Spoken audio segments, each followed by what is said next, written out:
ज्योतिर्मठ के शंकराचार्य अभिमुक्तेश्वर आनंद एक फर्जी बाबा है। दूसरी बात कहा गया कि वो एक भगोड़े अपराधी हैं। इसका निर्णय कौन करेगा कि हम शंकराचार्य हैं कि नहीं? एक दूसरा सवाल उन्होंने कहा कि आप हत्या और किडनैपिंग करवाते हैं। ठीक है, तो उसका प्रमाण मांगा जाना चाहिए। आप हिंदुओं के सर्वोच्च गुरु के ऊपर इतना बड़ा आरोप लगा रहे हो। प्रियंका गांधी ने किस तरह उनको शंकराचार्य कह दिया, जबकि वो शंकराचार्य है नहीं। हम उनके ऊपर भी केस करेंगे। हाँ, तो कर दो ना, अभी तक क्यों नहीं किया?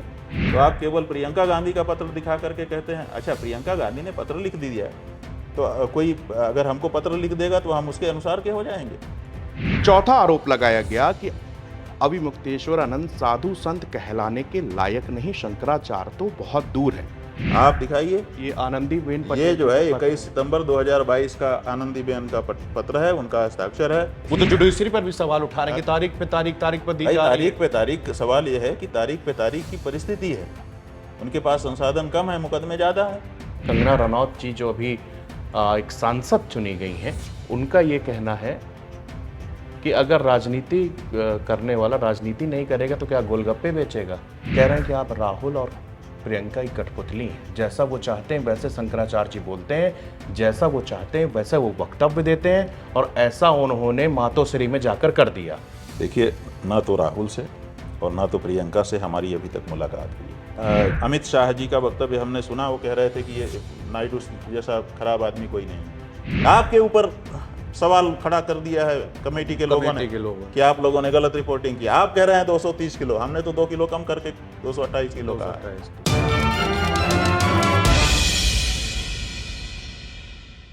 नमस्कार, नवभारत टाइम्स में आपका स्वागत है। आपके साथ मैं हूं विनीत त्रिपाठी। मेरे साथ ज्योतिर्मठ के शंकराचार्य अभिमुक्तेश्वरानंद महाराज इस समय मेरे साथ मौजूद हैं। आज हम उनसे कुछ सवाल यहां पर करने जा रहे हैं, जो कि पिछले दिनों तमाम सारी बहस चली देश के अंदर। उन्होंने बहुत सारे ऐसे मुद्दे उठाए जिस पर विवाद हुआ, उस पर सियासत होने लगी, कई सारे राजनेताओं के बयानबाजी होने लगी। उसके बाद गोविंदानंद महाराज ने एक दिन पहले शंकराचार्य जी के ऊपर बहुत ही बेहद गंभीर और संगीन आरोप यहां पर लगाए। उन सभी सवालों पर आज मैं शंकराचार्य जी के सामने स्वयं यहां पर वो मौजूद हैं, दिल्ली में आए हुए हैं, और समय निकालकर आज वो कुछ हमसे यहां पर बातचीत करेंगे। और जो सवाल जो उन पर आरोप लगाए गए हैं वो सिलसिलेवार तरीके से शंकराचार्य उसकी एक एक सच्चाई यहां पर हमारे साथ में साझा करेंगे। तो सबसे पहले आपके ऊपर आरोप सबसे पहले लगाया गया कि ज्योतिर्मठ के शंकराचार्य अभिमुक्तेश्वर आनंद एक फर्जी बाबा हैं। दूसरी बात कहा गया कि वो एक भगोड़े अपराधी हैं। तीसरा आरोप लगाया गया कि उनके खिलाफ में बनारसी कोर्ट ने गैर जमानती गिरफ्तारी वारंट जारी किया हुआ है। चौथा आरोप लगाया गया कि अभिमुक्तेश्वर आनंद साधु संत कहलाने के लायक नहीं, शंकराचार्य तो बहुत दूर है। आप पर 3 बड़े आरोपों के अलावा कई और ऐसे आरोप जो है गोविंदानंद महाराज ने लगाए हैं, जो हमारे धर्म में एक सर्वश्रेष्ठ पदाधिकारी, जिसको हम सब पूज्य मानते हैं, सारा हिंदू समाज मानता है, उनको उनकी श्रद्धा को ठेस पहुंचती। महाराज जी, इन आरोपों पर आपका क्या कहना है? देखिए, सबसे पहली बात तो ये है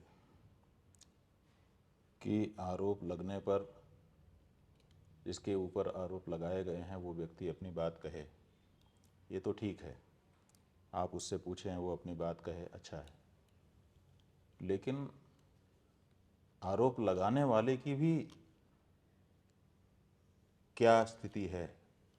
आरोप लगाने का भी कुछ अधिकार होता है। कोई भी व्यक्ति कहीं भी किसी पर भी कुछ भी आरोप लगा नहीं सकता है।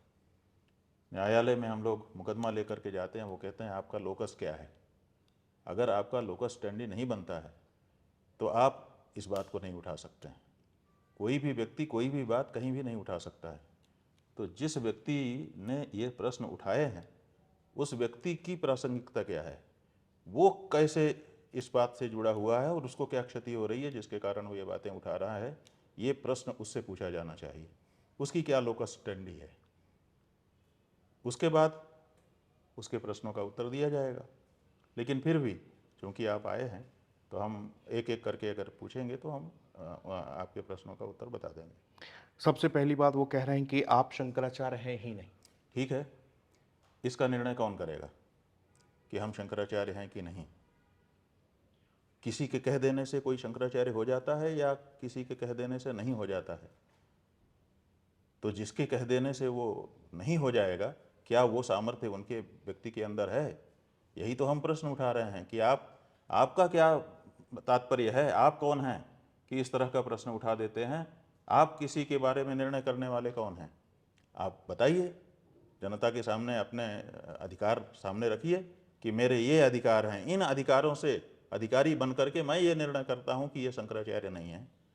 तो फिर विचार किया जाए। पहले आप अपने अधिकार तो बताइए कि आपको क्या अधिकार है कि आप किसी को कहें कि हैं या नहीं हैं।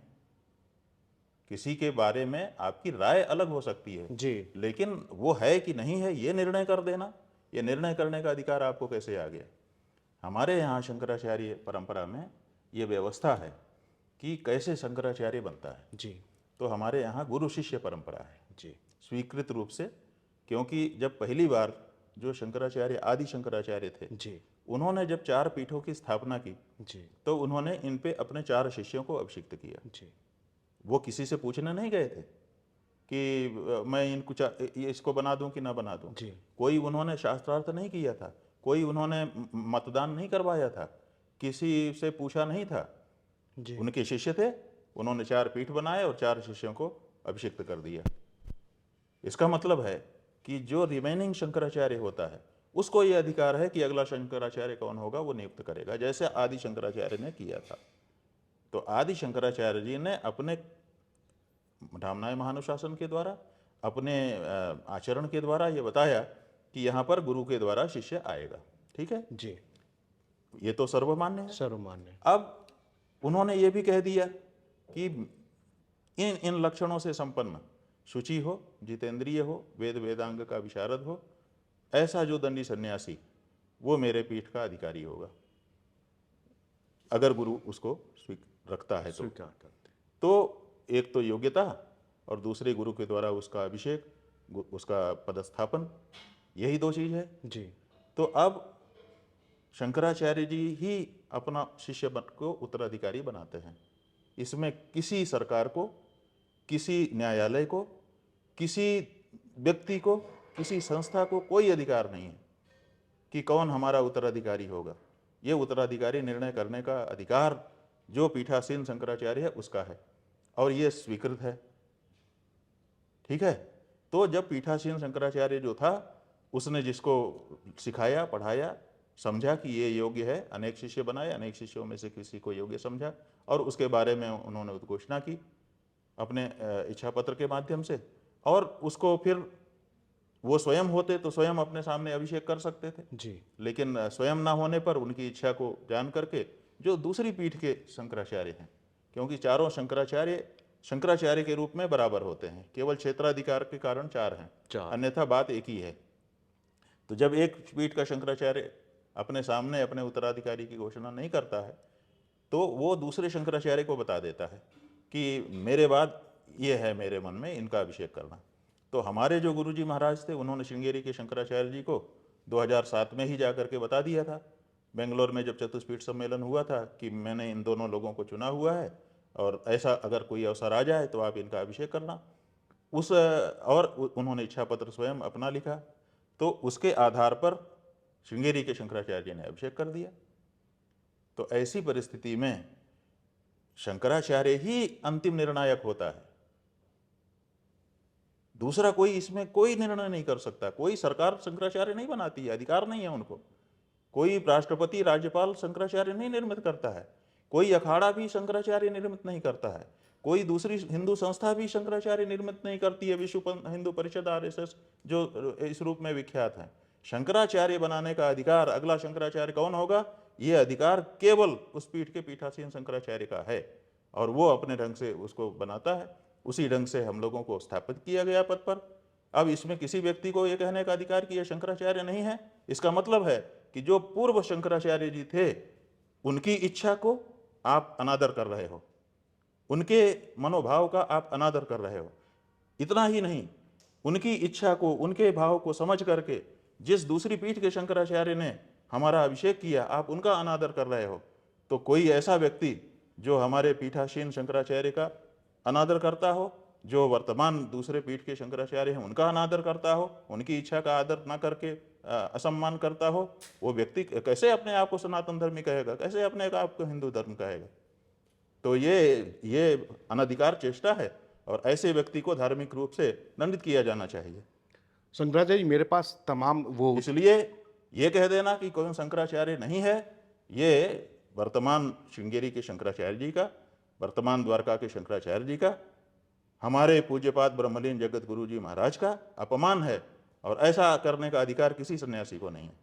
ये गोविंदानंद जी की बहुत सारी फोटो मेरे पास हैं जो कभी आपके सामने ऐसे दंडवत रहे हैं और अचानक से ये एक दिन जाते हैं और करीब 10 मिनट में आपके ऊपर आरोपों की एकदम झड़ी लगा देते हैं कि देखिए, बात ये है कि हाँ, ये इसका तो ठीक है, ये अलग बात है, कौन प्रणाम करता था कौन नहीं करता था हम ये नहीं कहना चाहेंगे। हम ये कह रहे हैं कि जो बात इस समय वो कह रहे हैं वो अपराध कर रहे हैं धार्मिक दृष्टि से। एक दूसरा सवाल उन्होंने कहा कि आप हत्या और किडनैपिंग करवाते हैं। ठीक है, तो उसका प्रमाण मांगा जाना चाहिए। आप हिंदुओं के सर्वोच्च गुरु के ऊपर इतना बड़ा आरोप लगा रहे हो, क्यों ना आपके ऊपर मुकदमा चलाया जाए कि आप गलत आरोप लगा रहे हैं और आप शंकराचार्य की जो गरिमा है उसको ठेस पहुंचाने के लिए कार्य कर रहे हैं।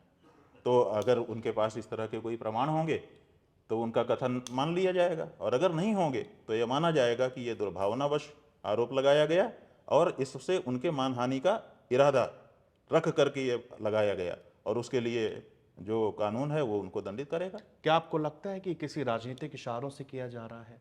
देखिए, ये तो लगता नहीं है, ये तो सीधी सी बात है कि जब हमने ऐसे प्रश्न उठाए, जी, हमने तो किसी दुर्भावना से नहीं उठाए।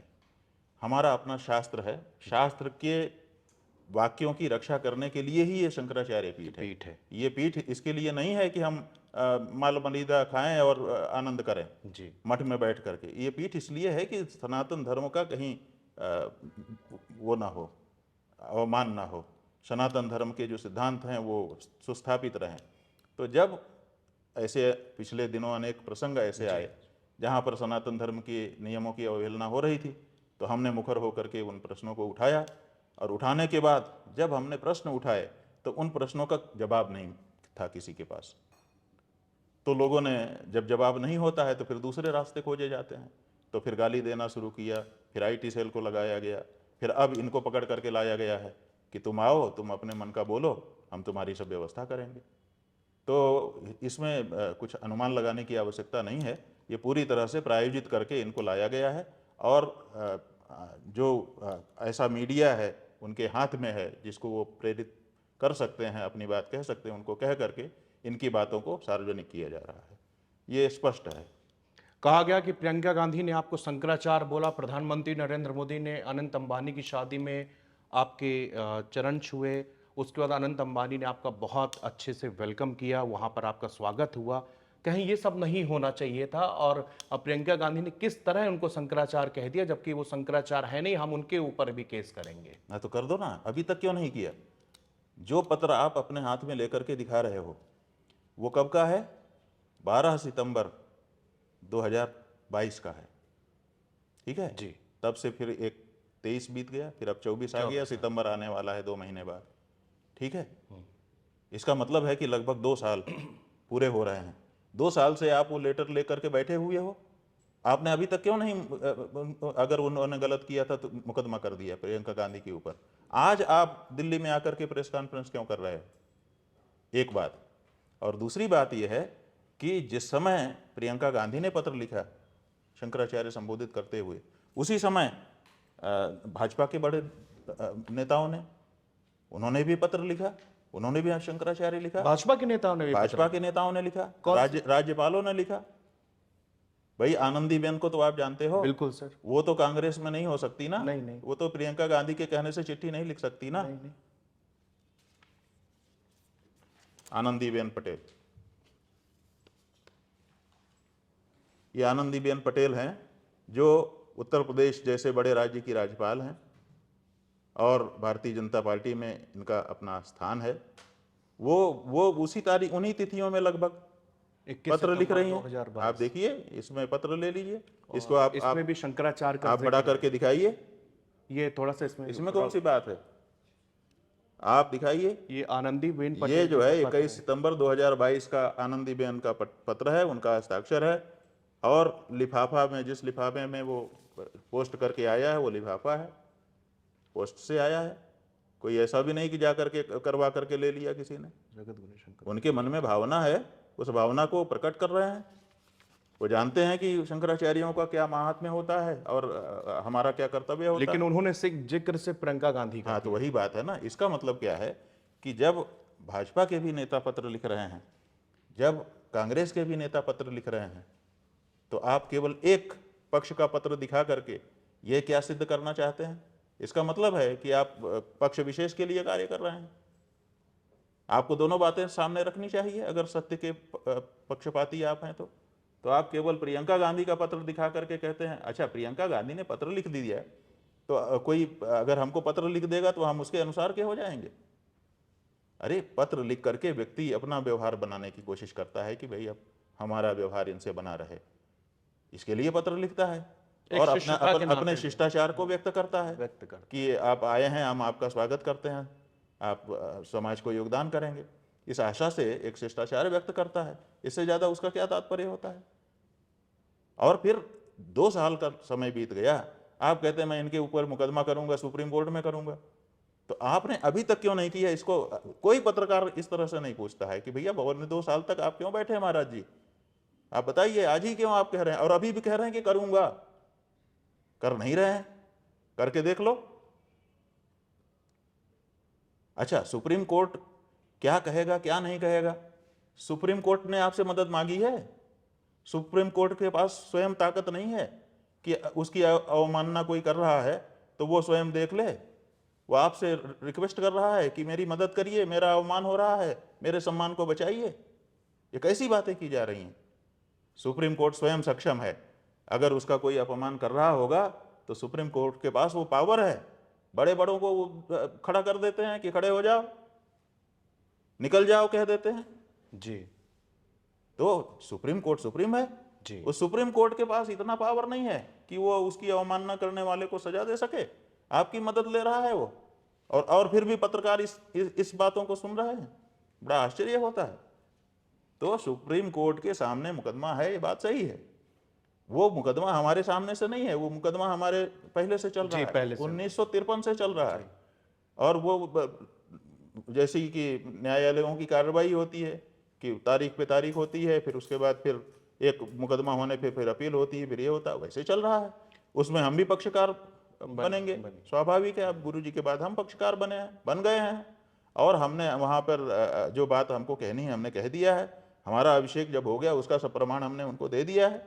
अगर सुप्रीम कोर्ट को लगता कि इन्होंने हमारा अवमान किया है तो अभी तक क्या हमको छोड़े रहता सुप्रीम कोर्ट? जी। तो ये, और इनसे मदद मांगता कि तुम हमारी मदद कर दो। ये सब बातें ऐसी वो तो जुडिशरी पर भी सवाल उठा रहे हैं कि तारीख पे तारीख दी जा रही है। तारीख पे तारीख, सवाल ये है कि तारीख पे तारीख की परिस्थिति है, उनके पास संसाधन कम है, मुकदमे ज्यादा है। बार बार वो लोग कहते हैं सरकारों से कि और ज्यादा जज अपॉइंट करिए, लेकिन नहीं होता है। तो क्या करेंगे? तो उनको तारीख पे तारीख देना पड़ता है। फिर जब तारीख पे तारीख वो देते हैं, उसमें पक्षकारों की भी भूमिका होती है।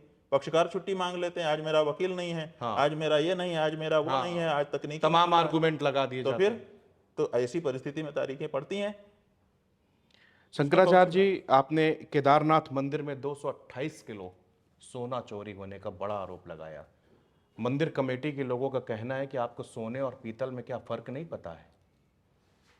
किस तरह के बेबुनियाद आरोप? देखिए, बात यह है कि मंदिर कमेटी जो आरोप लगा रही है वो आरोप हम पे लगता नहीं। इसलिए नहीं लगता है कि हमने अपने से कोई बात कही नहीं है। भारत का जो मीडिया है, ये मंदिर कमेटी ने जो आरोप लगाया है ये भारत के मीडिया के ऊपर लगाया है, क्योंकि हमने जो बातें कही हैं वो मीडिया की रिपोर्टिंग के आधार पर कही। मीडिया में रिपोर्टिंग हुई कि केदारनाथ मंदिर में चांदी का जो पतरा लगा है वो उखड़ेगा, अब सोना लगेगा। फिर मीडिया ने कहा कि बहुत बड़े सुरक्षा बल के साथ एक ट्रक में सोना लद करके आ रहा है, 230 किलो सोना। जी। ये मीडिया ने रिपोर्ट किया। उसके बाद मीडिया ने रिपोर्ट किया कि सोना गौरी कुंड पहुंच चुका है, अब वहां से आगे ट्रक जाने का रास्ता नहीं है, पैदल जाना पड़ता है, इसलिए 18 खच्चरों के ऊपर, संख्या लिखी 18 खच्चरों के ऊपर वो सोना लाद करके अब केदारनाथ ले जाया जा रहा है। उसके बाद मीडिया ने रिपोर्ट किया कि अमुक संस्था जांच करने के लिए आ रही है। उसके बाद मीडिया ने रिपोर्ट किया कि चांदी पूरी निकाल दी गई है, जो 200-300 किलो चांदी वहां पर किसी भक्तों के द्वारा लगाई गई थी श्रद्धा से, जो वहां शोभायमान हो रही थी, उसको निकाल दिया गया है, अब सोना लगेगा। उसके बाद सोना लगाया जा रहा है, इसकी रिपोर्टिंग पूरी मीडिया ने की है, किसी एक घराने ने नहीं की है, किसी एक अखबार ने या एक चैनल ने नहीं किया है, सब ने किया है, सबके एविडेंस हैं। और फिर उसके बाद 3 दिन तक वो काम चला है। 3 दिन के बाद फिर उसका वीडियो निकाला गया है कि ये देखिए कितना शोभायमान दिव्य भव्य हो गया है, चमाचम हो रहा है, सबने रिपोर्टिंग की है।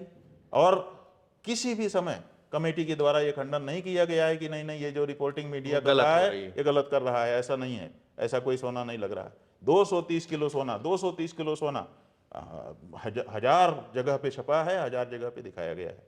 तो ये जो मीडिया में रिपोर्टिंग हो रही थी, हम तो भरोसा करते हैं कि मीडिया के ऊपर, हम लोग ये मानते हैं कि आप लोग जो दिखा रहे हैं जरूर आपने तौल लिया होगा, आप जरूर जनता के सामने रखने के पहले आश्वस्त हो गए होंगे कि जो खबर हम दिखा रहे हैं बिल्कुल सच्ची है।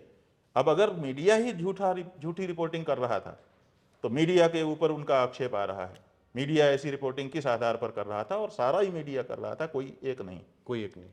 Times of India, Indian times, Hindu, ऐसे बड़े बड़े अखबार, बड़े बड़े चैनल कर रहे थे, ठीक है ना। एनबीटी आप हैं जी, ये देखिए हमारे सहयोगी यश जी हैं, इन्होंने निकाल के दिया। एनबीटी, नव भारत टाइम्स, आप कह रहे हैं कि 230 किलो सोने के 450 किलोमीटर सफर की कहानी, जानिए बाबा की विदाई से पहले केदारनाथ धाम तक कैसे पहुंचा गोल्डन तोहफा। ये आपकी रिपोर्टिंग है महाराज जी। आपके ऊपर सवाल खड़ा कर दिया है कमेटी के लोगों ने कि आप लोगों ने गलत रिपोर्टिंग की। आप कह रहे हैं 230 किलो, हमने तो 2 किलो कम करके 228 किलो कहा, आप तो 230 किलो कह रहे हो, ठीक है। अब ये पूरी कहानी है आपकी, आपने इसमें सिलसिलेवार बताया है कि कैसे क्या हुआ, तो अब इसी तरह से सब मीडिया ने बताया है। अब ये मीडिया वाले गलत रिपोर्टिंग कर रहे थे तो मीडिया वाले जाने एक बात, दूसरे मीडिया वाले अगर गलत रिपोर्टिंग कर रहे थे तो कमेटी वाले चुप क्यों थे कि नहीं नहीं गलत खबर चलाई जा रही है, 230 किलो सोना नहीं है, एक बात। और दूसरे फिर उसके बाद जब वो सोना लग गया तो फिर मांग की गई पत्र लिख करके मुख्यमंत्री से कि इतना सारा सोना है, इसकी सुरक्षा के लिए आईटीबीपी के जवानों को तैनात किया जाना चाहिए, और फिर मुख्यमंत्री ने तैनात कर दिए, बहुत बड़ी सेना वहां पे लगा दी गई कि इनकी रक्षा हो, और 1.5 साल तक वो रक्षा करती रही वहां पर। इतना सारा सरकारी खजाने से पैसा जो उनका वेतन के रूप में भुगतान किया गया, आप बताइए वो किस कारण से किया गया अगर वहां सोना था ही नहीं। और 18 खच्चर के ऊपर लाद करके 22 किलो, बाद में कहा गया कि वहां 230 किलो सोना नहीं था, 22 किलो सोना था, तो 18 खच्चर पे 22 किलो सोना लादा जाता है, माने एक खच्चर पे 1 किलो से कुछ ज्यादा, बस इससे ज्यादा खच्चर सोना नहीं उठा सकता क्योंकि सोना है। हमने वहां के खच्चर वालों से टेलीफोन करके बात किया कि भैया आप बताओ आप लोग एक खच्चर पे कितना मिनिमम लाद देते हो, मैक्सिमम कितना लाद सकते हो। उन्होंने कहा साहब 50-60 किलो तो आराम से चला जाता है, ज्यादा रहता है तो हम लोग सोचते हैं कि थोड़ा बार्गेनिंग करें, लेकिन 50-60 किलो तो नॉर्मल है। उससे पहले तो हम लोग नहीं बोलते हैं किसी को कि ज्यादा हो रहा है। हमने कहा कि तो फिर सोना लिखा हुआ है कि 22 किलो सोना 18 खच्चर में लाद के गया, ये क्यों, तो हंसने लगे, बोले इसमें हम क्या कहेंगे। तो अब सवाल ये है कि इतने सारे पुलिस को लगा करके, इतना सारा माहौल बना करके जो सोना वहाँ पर आपने कहा कि आया लगा है, वो सोना फिर बाद में जब पट खुला 6 महीने के बाद तो फिर पीतल कैसे हो गया, कहाँ गया वो सोना, यही तो सवाल है। और फिर 1.5 साल का समय तब से अब तक बीत गया, जांच के लिए इतना हल्ला हुआ, सबने मांग की, यहां तक कि आपकी कमेटी के लोगों ने भी मांग की, पहले बैठक में मांग की, उसका ऑडियो वायरल है कि कमेटी में हंगामा हो रहा है, सब सुनाई दे रहा है कि कौन क्या बोल रहा है, सदस्य कह रहे हैं कि बताइए बताइए बताइए क्या मामला है।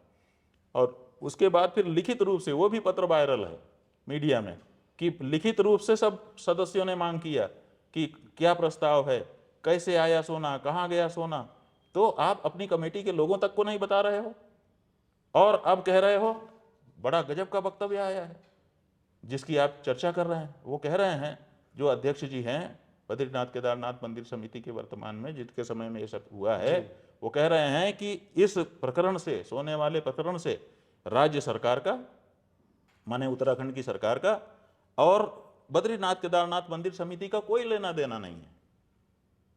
इसका मतलब है कि समिति वहां कुछ काम नहीं कर रही है।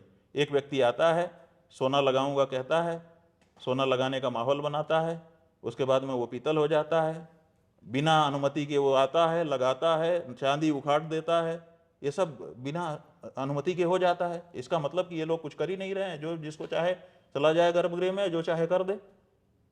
तो ये तो बहुत बड़ी आपत्तिजनक बात है। और अगर ऐसी निष्क्रिय समिति है तब तो उसको तत्काल भंग किया जाना चाहिए।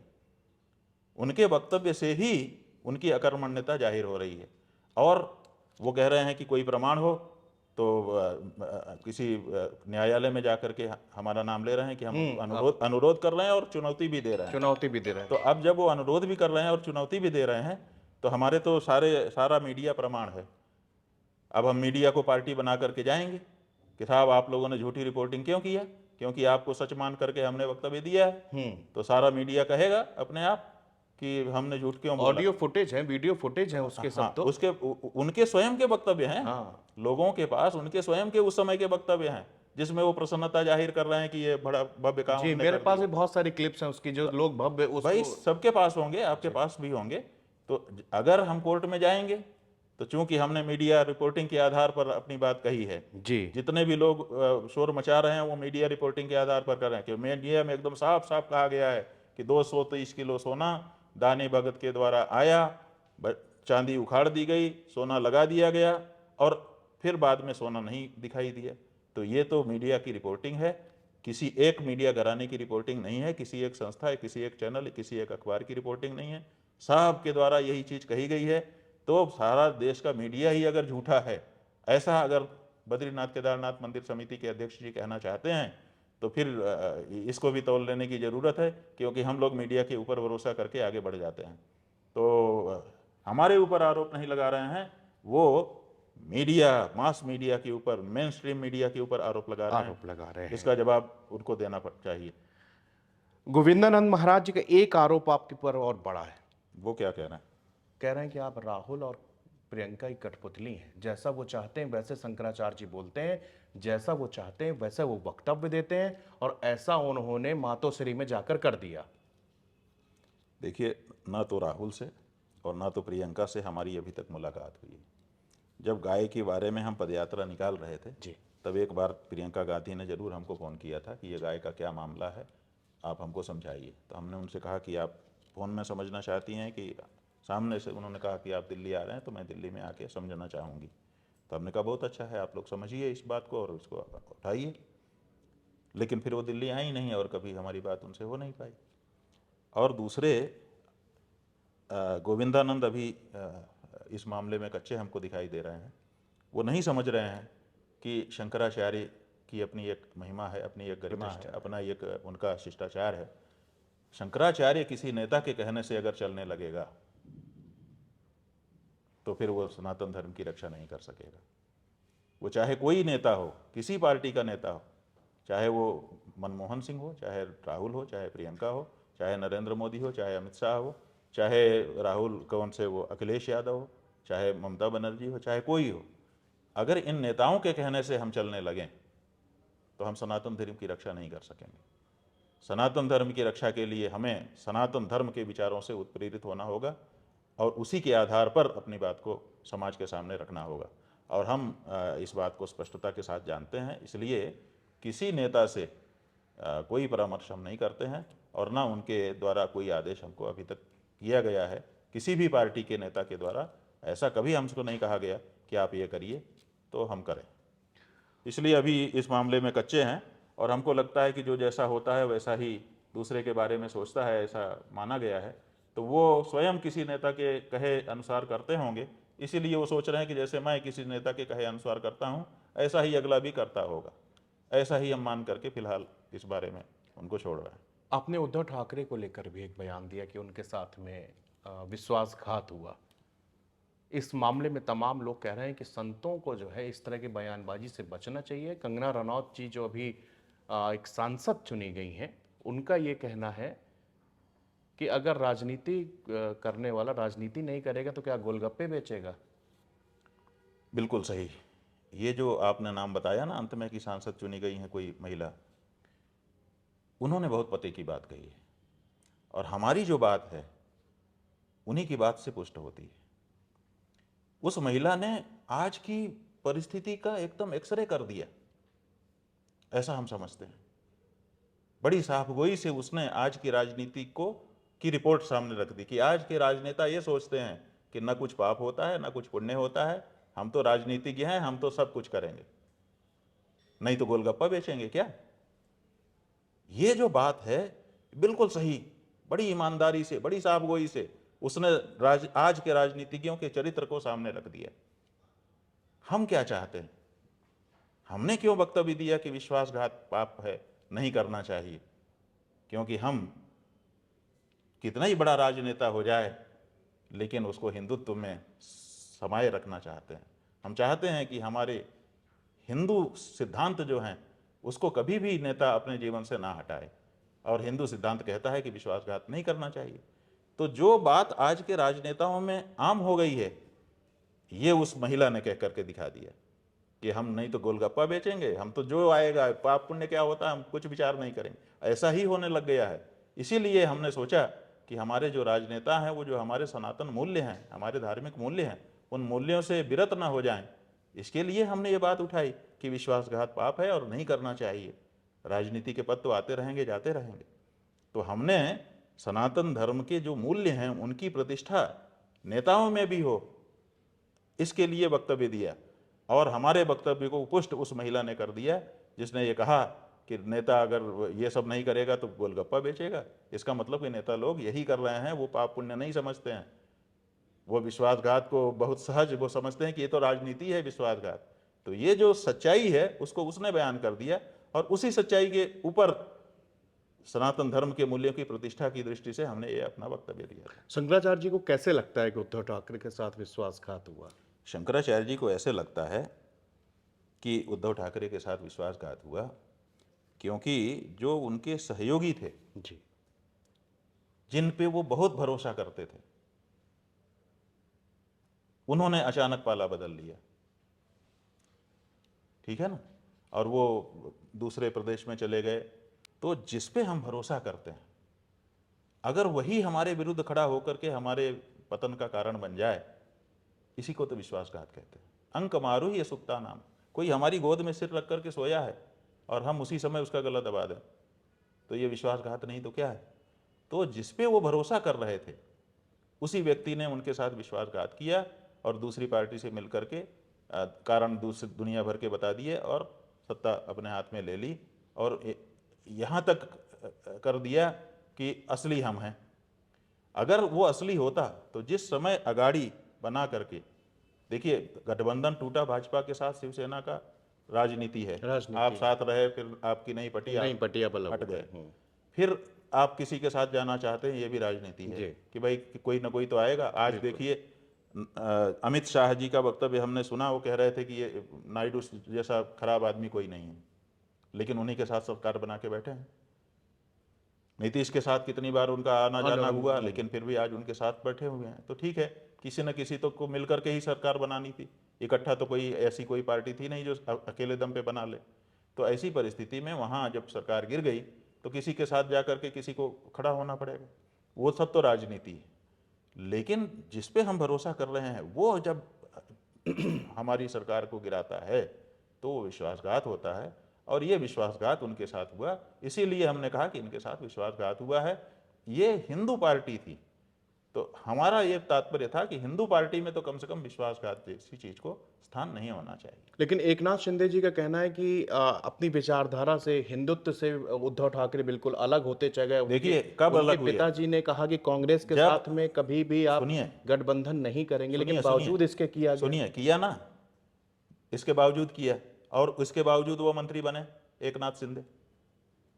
अगर वो इस सिद्धांत के होते, जिस सिद्धांत को वो कह रहे हैं, तो जिस समय उद्धव ठाकरे कांग्रेस के साथ मिलकर के सरकार बनाने जा रहे थे, उसी समय वो पार्टी छोड़ देते कि भाई ये बाला साहब के सिद्धांतों के अनुरूप आप काम नहीं कर रहे हैं, मैं अलग हो रहा हूं। तब तो हम समझते कि ये व्यक्ति सिद्धांत प्रेमी है।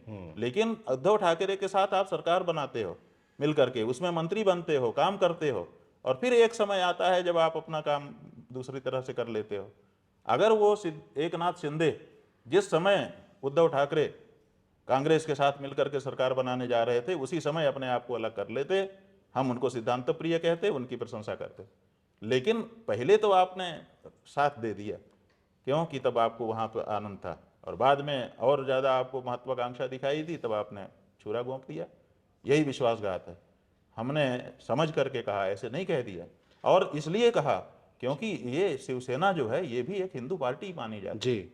भारतीय जनता पार्टी अपने आप को हिंदू पार्टी के रूप में स्थापित करती है, और दूसरी एक राजनीतिक पार्टी केवल हिंदू से ये शिवसेना थी। है। तो हिंदू जो अपने आप को हिंदू कहता हो, उससे क्या एक उनके धर्म का आचार्य शंकराचार्य ऐसे गुणों की अपेक्षा ना करे कि इनमें कम से कम इनमें तो विश्वासघात ना हो। तो हमने अपनी हिंदू पार्टी से अपेक्षा की, और हिंदू पार्टी के लोगों को कहा कि भाई आप हिंदू तो केवल अपने को हिंदू हिंदू कहने से थोड़े कोई हिंदू हो जाएगा।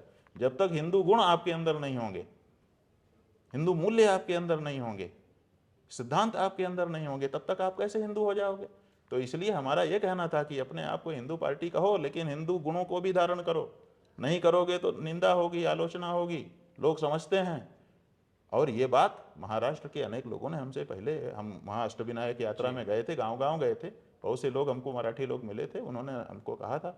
और फिर हमने उनसे भी जब वो पादुका पूजन के लिए गए, उन्होंने विधि विधान के साथ पादुका पूजन किया, हमने थोड़ा सा उनसे पूछा, उन्होंने भी बताया, और कुछ हमारी अपनी समझ थी, हमने रिपोर्टिंग सब देखी हुई थी। तो सब मिला करके जो निष्कर्ष हमारे मन में था, जब पत्रकारों ने हमसे पूछा, हमने अपने से भी नहीं कहा। कोई ये वो कह रहे थे कि इतनी प्रेस कॉन्फ्रेंस करते हैं कि नेता भी नहीं करते हैं। हमने प्रेस कॉन्फ्रेंस नहीं की, अखबार वाले हमारे पास आए थे, उन्होंने अनुरोध किया कि हमसे बात कर लीजिए, तो अब हमने बात की, और उन्होंने जो प्रश्न पूछा उसी का उत्तर दिया। हमने अपनी तरफ से कोई एजेंडा नहीं रखा।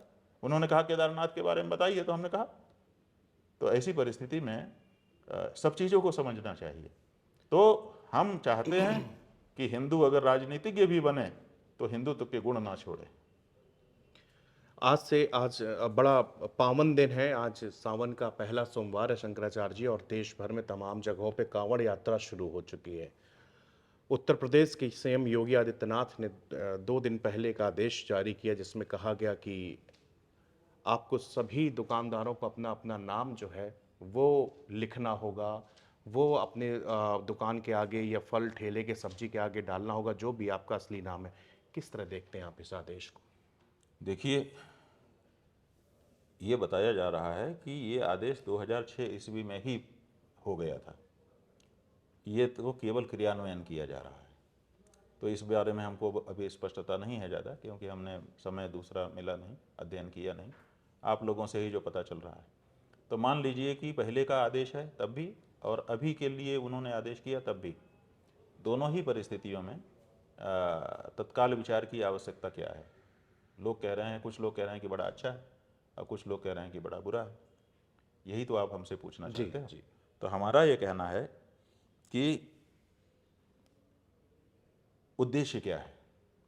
उद्देश्य बताया गया कि जो कांवड़िए हैं उनकी जो पवित्रता है वो सुरक्षित रहे, इसके लिए ऐसा आदेश किया जा रहा है। जी। तो आप ये बताइए कि हम लोग भी अपनी पवित्रता को बचाए रखते हैं। खाने पाने के मामले में हम लोग भी अपने नियमों के अनुसार रहते हैं, क्योंकि लोग हम लोगों को उस दृष्टि से देखते हैं, इसलिए हमारी अपनी पवित्रता को हम बनाए रखते हैं हर समय। कांवड़िया तो कांवड़ जब तक ले जाएगा तब तक वो सचेष्ट है, लेकिन हमारा तो पूरा जीवन व्रतमय है, जीवन पूरा। तो इसलिए हम अपने पूरे जीवन को कसौटी पर कसे रहते हैं, और हर समय इस बात का विचार किए रहते हैं कि कहीं से कोई अपवित्रता हमारे अंदर ना आ जाए। लेकिन इसके लिए हम किसी की पहचान को तो उजागर करने के लिए नहीं कहते। हम अपनी व्यवस्था रखते हैं, अपने खाने पीने का तौर तरीका हमने अपना अंदरूनी बना रखा है, उसी के अनुसार हम खाते पीते हैं और जीवित रहते हैं, कार्य करते हैं। तो ऐसी परिस्थिति में अगर किसी को अपनी पवित्रता सुरक्षित रखनी है तो उसको किसी का नाम, किसी की जाति, किसी का धर्म, ये सब सार्वजनिक करने की क्या ज़रूरत है। वो अपनी पवित्रता अपने ढंग से कायम रखे, एक बात है। और दूसरी बात यह है कि केवल नाम से पवित्रता आ जाएगी। आजकल तो नाम ये है कि कई लोगों का नाम जो है हिंदू होकर के भी अंग्रेजी में है, और कई जगह हमने देखा कि धर्मांतरण हो जाता है, अब वो नाम नहीं बदलते हैं। पहले नाम बदल देते थे, अब नाम नहीं बदलते, अब कहते हैं नाम यही रहेगा, तुम धर्मांतरित हो जाओ। तो अब हम देखते हैं कि हिंदी में, संस्कृत में नाम है तो ये जरूर हिंदू होगा, तो अनुमान ही तो लगा रहे हैं। असल में हिंदू होगा कहना मुश्किल है, क्योंकि कौन अंदर से क्या है केवल नाम से पता नहीं चल सकता। तो नाम सार्वजनिक करने से हमारी पवित्रता सुरक्षित रह जाएगी, ये मुश्किल काम है। दूसरे, मालिक हिंदू है, नौकर मुसलमान है। नौकर जो है वो मालिक मुसलमान है, नौकर हिंदू है। कौन क्या कर रहा है? अच्छा, जो खाने पीने की चीज़ें हैं वो एक ही जगह पे सब पूरी तरह से तैयार नहीं होती हैं, कहीं कोई कुछ करता है, कहीं कोई कुछ करता है, टीम वर्क होता है। तो किसने कहाँ कौन सी परिस्थिति में क्या कार्य किया है, इसको जो नहीं जानेगा, देखिए हमारे गुरुजी कहते थे कि हिंदू होटल खुले हुए हैं। होटल तो खुले ही हैं, लेकिन कई लोग हिंदू होटल खोले हुए हैं। तो हिंदू होटल का मतलब क्या है कि हिंदू इसमें खा सकता है, इसीलिए नाम रखा है हिंदू होटल। पहले एक चलन चल गया था, पहले लोग अपनी पवित्रता को सुरक्षित करने के लिए बाहर खाते ही नहीं थे। जब कहीं निकलना होता था तो अपने घर से कुछ ऐसी चीज़ें पैक करके ले जाते थे। 2-4 दिन का होता तो सत्तू आदि ले जाते थे, चना चबैना ले जाते थे, फल फूल लेकर के खाते थे, ये सब पवित्रता ना भंग हो। ठीक है, ऐसा अपना बर्ताव लोग करते थे। अब उसके बाद फिर ये चलन चल पड़ा अपने देश में कि बना हुआ खाना खरीद के खाने का, तो लोगों ने फिर इसमें आपत्ति उठाई। तो लोगों ने हिंदुओं के भोजन के लिए हिंदू होटल खोल ली, वैष्णव ढाबा खुल गए, ठीक है। तो हमारे गुरुजी कहते थे कि ये हिंदू होटल जो खुला हुआ है इसका मतलब जानते हो? तो हम लोग पूछते थे बताइए आप क्या बताना चाहते। वो कहते हैं हिंदू होटल का मतलब ये नहीं है कि जो हिंदू हो वो खा ले। हिंदू होटल का मतलब है हिंदू हो तो टल। होटल में खाने से हिंदुत्व तुम्हारा सुरक्षित नहीं रहेगा। इसलिए हम लोग, हमारे जो खास लोग हैं, हम लोग तो उनको नियम कर देते हैं दीक्षा लेते ही कि तिलक चोटी और घर की रोटी, इसका नियम लो तब हम दीक्षा देंगे, नहीं तो नहीं देंगे। तिलक हम माथे में लगाओगे, चोटी नहीं कटवाओगे, और कम से कम घर की रोटी। पहले 3 नियम तो यही हैं।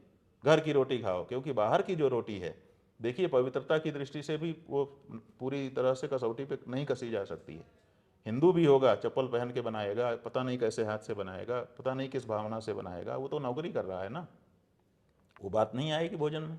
और दूसरे, जो स्वास्थ्य है, स्वास्थ्य भी भोजन के साथ जुड़ा हुआ है, केवल पवित्रता नहीं जुड़ी है। तो स्वास्थ्य की दृष्टि से भी वो एक ही तेल में कई बार फ्राई करते हैं, बहुत सी चीज़ें बची हुई फिर से उपयोग कर लेते हैं, बासी मिला करके नया ताज़ा गर्म कर देते हैं। तो ये सब जो चीज़ें हैं, स्वास्थ्य के साथ खिलवाड़ होता है।